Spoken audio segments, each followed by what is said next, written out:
देखिए, इस देश में हमने सिर्फ तभी इंसानों को भगवान माना जब वो इंसान होने की सीमाओं से ऊपर उठ गए।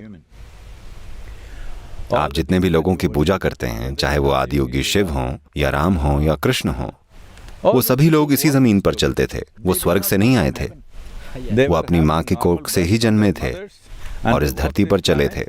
वो उन सभी परिस्थितियों से गुजरे जिनसे आप और मैं गुजरते हैं, पर वो उन चीजों से ऊपर रहे। उन्होंने उनसे ऊपर उठकर काम किए। तो हम उन्हें इसलिए नमन करते हैं क्योंकि उन्होंने ये दिखाया कि चाहे कुछ भी हो जाए, जीवन आपके साथ बहुत कुछ करेगा, पर जो कुछ भी हो जाए आप खुद को खोएं नहीं। आप ट्रैक पर बने रहें, आप अपनी तरफ से सबसे अच्छी कोशिश करें, बस इतना ही।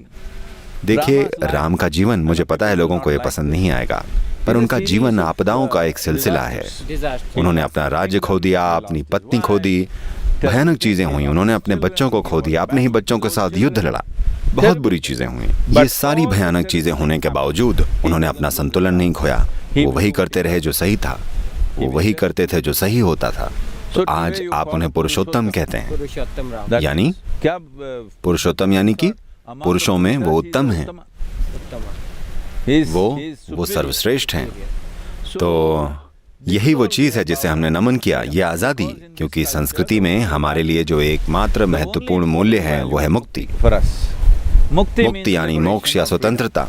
किस बात से आजादी? हमारी मजबूरियों से आजादी, हमारी प्रॉब्लम से आजादी। जिंदगी चाहे आपके साथ जो कुछ करे, आपको इतना जागरूक होना चाहिए कि आप वो कर सकें जो जरूरी है, बजाय इसके कि आप उनके गुलाम बन जाएं, उस पर प्रतिक्रिया करते रहें, उन हालातों के गुलाम बन जाएं या लोगों के गुलाम बन जाएं। तो वो लोग जिसने भी ऐसा किया, हमने उन्हें भगवान की तरह माना। तो यहाँ तक कि आप जिन देवताओं की पूजा करते हैं, राम, कृष्ण, शिव, वो स्वर्ग से नहीं आए थे, वो इसी भूमि पर चले थे और उन्होंने अपने कर्म किए। वो भागे नहीं, वो स्वर्ग या कहीं और उड़ नहीं गए, ऐसा कुछ। वो यहीं रहे, उन्होंने लड़ाइयाँ लड़ी, उन्होंने राज्य चलाए, उन्होंने वो सब कुछ किया जो कोई इंसान उन परिस्थितियों में करता। उन्होंने ऐसी कोई महान जीत हासिल नहीं कर ली थी, पर फिर भी हम उनकी पूजा करते हैं उनकी सफलताओं की वजह से नहीं, क्योंकि वो ये पक्का करने में सफल रहे कि जीवन ये तय नहीं करता कि वो कैसे जिएंगे, वो ये तय करेंगे कि जीवन कैसा होगा। यही इंसान होने की शक्ति है। आप ये तय करते हैं कि जीवन कैसा होगा।